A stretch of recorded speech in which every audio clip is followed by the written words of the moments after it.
Top quality और consistent performance के लिए सिर्फ सिल्वर पंप नाम याद रखना। ಸೊ ಪಕ್ಷದ ನಾಯಕರ ಬಗ್ಗೆಯೇ ದೂರು ಕೊಟ್ಟಿದ್ದಾರೆ ಸತೀಶ್ ಜಾರಕಿಹೊಳಿ. ಹಿರಿಯ ನಾಯಕರನ್ನ ಟಾರ್ಗೆಟ್ ಮಾಡಿ ಹನಿ ಟ್ರ್ಯಾಪ್ ಮಾಡಲಾಗ್ತಾ ಇದೆ. ರಾಜ್ಯದಲ್ಲಿ ಇದು ಪಕ್ಷದ ಇಮೇಜ್ಗೆ ಧಕ್ಕೆ ಆಗ್ತಾ ಇದೆ, ಡ್ಯಾಮೇಜ್ ಮಾಡ್ತಾ ಇದೆ ಕಾಂಗ್ರೆಸ್ ಪಕ್ಷವನ್ನ ರಾಜ್ಯದಲ್ಲಿ. ಹೀಗಾಗಿಯೇ ಸದನದಲ್ಲಿ ಪ್ರಸ್ತಾಪ ಮಾಡಲಾಗಿದೆ. ನಾವು ಪ್ರತಿನಿಧಿ ಹರೀಶ್ ಹೇಳ್ತಾ ಇದ್ರು ಈ ವಿಚಾರವನ್ನ.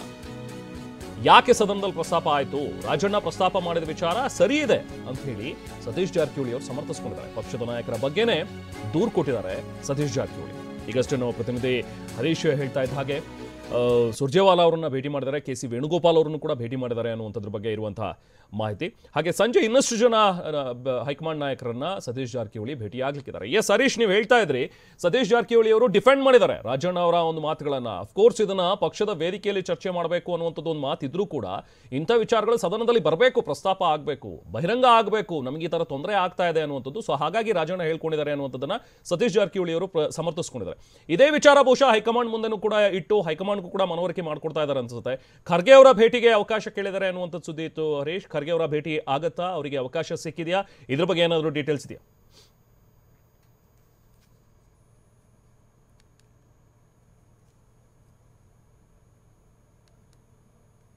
ಗಂಭೀರವಾಗಿ ಪರಿಗಣಿಸಿರುವಂಥ ಯಾವುದಾದ್ರೂ ನಾಯಕ ಇದ್ರೆ ಅದು ಸತೀಶ್ ಜಾರಕಿಹೊಳಿ ಅವರು. ಸತೀಶ್ ಜಾರಕಿಹೊಳಿ ಅವರು ಕೂಡ ಮೊದಲು ಈ ವಿಚಾರವನ್ನು ಪ್ರಸ್ತಾಪವನ್ನು ಮಾಡ್ತಾರೆ. TV9 ಜೊತೆ ಮಾತಾಡುವಾಗ ಹೇಳ್ತಾರೆ, ಈ ಹನಿ ಟ್ರ್ಯಾಪ್ ಅನ್ನುವಂತಹ ವಿಚಾರ ಗಂಭೀರವಾದಂತು. ಈ ಹನಿ ಟ್ರ್ಯಾಪ್ ಅನ್ನುವಂಥ ಸಂಸ್ಕೃತಿ ಏನಿದೆ ಇದಕ್ಕೆ ಅಂತ್ಯ ಹಾಡಬೇಕು, ಮತ್ತು ಈ ರಾಜ್ಯದಲ್ಲಿ ಇದೊಂದು ಕಳಂಕ ಅನ್ನುವಂಥ ನಿಟ್ಟಿನಲ್ಲಿ ಮಾತಾಡಿದ್ರು. ಅದ್ರ ಜೊತೆಗೆ ಈ ಹನಿ ಟ್ರ್ಯಾಪ್ ವಿಚಾರವನ್ನು ಕೂಡ ಸದನದಲ್ಲಿ ಆಗುವಂಥ ವಿಚಾರ ಆಗಿರ್ಬೋದು, ಮತ್ತೆ ಪ್ರಸ್ತಾಪ ಆಗಿದ್ದನ್ನು ಅದನ್ನು ಸಮರ್ಥಿಸಿಕೊಂಡಂಥ ವಿಚಾರವೂ ಕೂಡ ಸತೀಶ್ ಜಾರಕಿಹೊಳಿ. ಮತ್ತೆ ಅವರು ಹೈಕಮಾಂಡ್ ನಾಯಕರನ್ನ ಭೇಟಿ ಆಗಬೇಕು ಅನ್ನುವಂಥದ್ದಿತ್ತು.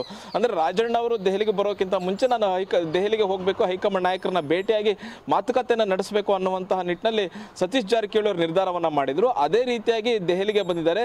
ನಿನ್ನೆ, ಇವತ್ತು ಮತ್ತೆ ನಾಳೆ ಕೂಡ ದೆಹಲಿಯಲ್ಲಿ ಇರ್ತಾರೆ. ಎಷ್ಟು ಸಾಧ್ಯ ಆಗುತ್ತೆ ಅಷ್ಟು ಹೈಕಮಾಂಡ್ ನಾಯಕರನ್ನ ಭೇಟಿ ಆಗಬೇಕು ಅನ್ನುವಂಥ ನಿಟ್ಟಿನಲ್ಲಿ ಅವರು ಪ್ಲಾನ್ ಅನ್ನ ಮಾಡ್ಕೊಂಡಿದ್ದಾರೆ. ಅದೇ ರೀತಿಯಾಗಿ ನಿನ್ನೆ AICC ಕಚೇರಿಗೆ ತಿಳಿದ್ರು. ಇಂದಿರಾ ಭವನಕ್ಕೆ ತೆರಳಿ ಸುಮಾರು 3 ಗಂಟೆಗಳಿಗೂ ಹೆಚ್ಚು ಕಾಲ AICC ಕಚೇರಿಯಲ್ಲಿದ್ದು ಯಾರೆಲ್ಲ ನಾಯಕರುಗಳು ಸಿಗ್ತಾರೆ ಅವ್ರನ್ನ ಭೇಟಿ ಮಾಡಿ ಬಂದಿದ್ದಾರೆ. ನಮಗೆ ಸಿಕ್ಕಿರುವಂತಹ ಮಾಹಿತಿ ಪ್ರಕಾರ KC ವೇಣುಗೋಪಾಲ್ ಅವ್ರನ್ನ ಭೇಟಿ ಮಾಡಿ ಈ ಹನಿ ಟ್ರ್ಯಾಪ್ ವಿಚಾರ ಏನಾಗಿದೆ ಅನ್ನುವಂಥದ್ದನ್ನ ಸಂಪೂರ್ಣವಾಗಿ ವಿವರಿಸಿದ್ದಾರೆ. ಮತ್ತೆ ಸ್ವತಃ ರಾಜಣ್ಣ ಬಂದು ವಿವರಿಸೋದಕ್ಕಿಂತ ಸತೀಶ್ ಜಾರಕಿಹೊಳಿ ಅವರು ಅದನ್ನು ಸಂಪೂರ್ಣವಾಗಿ ವಿವರಿಸಿದ್ದಾರೆ. ಯಾಕೆಂದ್ರೆ ರಾಜಣ್ಣ ಅವರು ವಿವರಿಸೋದಕ್ಕೆ ಮುಜುಗರ ಆಗಬಹುದು, ಆದ್ರೆ ಸತೀಶ್ ಜಾರಕಿಹೊಳಿ ಅವರು ಈ ವಿಚಾರವನ್ನ ಸಂಪೂರ್ಣವಾಗಿ ವಿವರಣೆಯನ್ನು ಕೊಟ್ಟಿದ್ದಾರೆ. ಏನಾಯ್ತು ರಾಜಣ್ಣ ಅವರ ಪ್ರಕರಣದಲ್ಲಿ, ಅವರನ್ನ ಹೇಗೆ ನಿಜವಾಗ್ಲೂ ಅವ್ರನ್ನ ಟ್ರ್ಯಾಪ್ಗೆ ಸಿಗಿಸಲಾಯ್ತಾ, ಮತ್ತೆ ಇದ್ರ ಹಿಂದೆ ಯಾರಿದ್ದಾರೆ, ಮತ್ತೆ ಯಾಕೆ ಈ ಒಂದು ಹನಿ ಟ್ರ್ಯಾಪ್ ವಿಚಾರವನ್ನ ಹನಿ ಟ್ರ್ಯಾಪ್ಗೆ ಕೈ ಹಾಕಿದ್ರು ಅನ್ನುವಂಥ ಸಂಪೂರ್ಣವಾಗಿ ವಿವರವನ್ನು ನೀಡಿದ್ದಾರೆ ಅನ್ನುವಂಥದ್ದು. ಮತ್ತೆ ಸದನದಲ್ಲಿ ಪ್ರಸ್ತಾಪ ಮಾಡಿದ್ದ ವಿಚಾರ ಏನಿದೆ ಇದು ಹೈಕಮಾಂಡ್ ಅಸಮಾಧಾನ ವ್ಯಕ್ತಪಡಿಸಿತ್ತು. ಇದು ಸದನದಲ್ಲಿ ಯಾಕೆ ಪ್ರಸ್ತಾಪವನ್ನ ಮಾಡಬೇಕಾಗಿತ್ತು? ಪಕ್ಷದ ವೇದಿಕೆ ಇತ್ತು, ಹೈಕಮಾಂಡ್ ನಾಯಕರುಗಳಿದ್ರು, ಅಥವಾ ಸಂಪುಟ ಸಭೆಯಲ್ಲಿ ಈ ವಿಚಾರವನ್ನು ಪ್ರಸ್ತಾಪವನ್ನ ಮಾಡಿ ಯಾರಿಗೆ ಸಂದೇಶವನ್ನು ರವಾನಿಸಬೇಕಾಯ್ತು ಅವರಿಗೆ ಸಂದೇಶವನ್ನು ರವಾನಿಸಬಹುದಾಗಿತ್ತು. ಆದರೆ ಸದನದಲ್ಲಿ ಅದು ಕೂಡ ವಿರೋಧ ಪಕ್ಷದ ಒಬ್ಬ ನಾಯಕರಿಗೆ ಹೇಳಿ ಅದನ್ನ ಪ್ರಸ್ತಾಪ ಮಾಡಿಸುವಂತಹ ವಿಚಾರ ಏನಿತ್ತು ಅನ್ನುವಂಥದ್ದನ್ನು ಕೂಡ ಹೈಕಮಾಂಡ್ ಅಸಮಾಧಾನ ವ್ಯಕ್ತಪಡಿಸಿತ್ತು. ಮತ್ತು ಅದಕ್ಕೂ ಕೂಡ ಸತೀಶ್ ಜಾರಕಿಹೊಳಿ ಅವರು ಕ್ಲಾರಿಫಿಕೇಶನ್ ಕೊಟ್ಟಿದ್ದಾರೆ. ಇದು ಎಲ್ಲ ಪಕ್ಷಗಳಲ್ಲಿಗೂ ಎಲ್ಲ ಪಕ್ಷಗಳ ನಾಯಕರಿಗೂ ಇರುವಂತಹ ಹನಿ ಟ್ರ್ಯಾಪ್ ಅನ್ನುವಂಥ ವಿಚಾರ ಏನಿದೆ ಇದು ಅತ್ಯಂತ ಮುಜುಗರವನ್ನು ತಂದಿದೆ. ಮತ್ತು ಇದು ಕೇವಲ ಒಂದು ಪಕ್ಷದ ನಾಯಕರು ಈ ಇದರಲ್ಲಿ ಟಾರ್ಗೆಟ್ ಆಗಿಲ್ಲ, ಮತ್ತೆ ಕರ್ನಾಟಕದಲ್ಲಿ ಇಂಥದ್ದೊಂದು ಸಂಸ್ಕೃತಿ ಅಳಿಬೇಕು.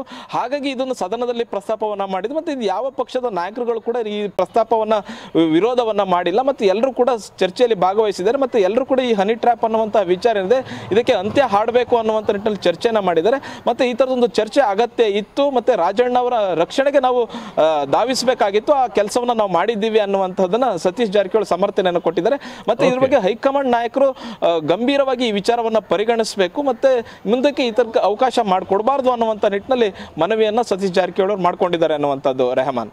S, thank you Harish.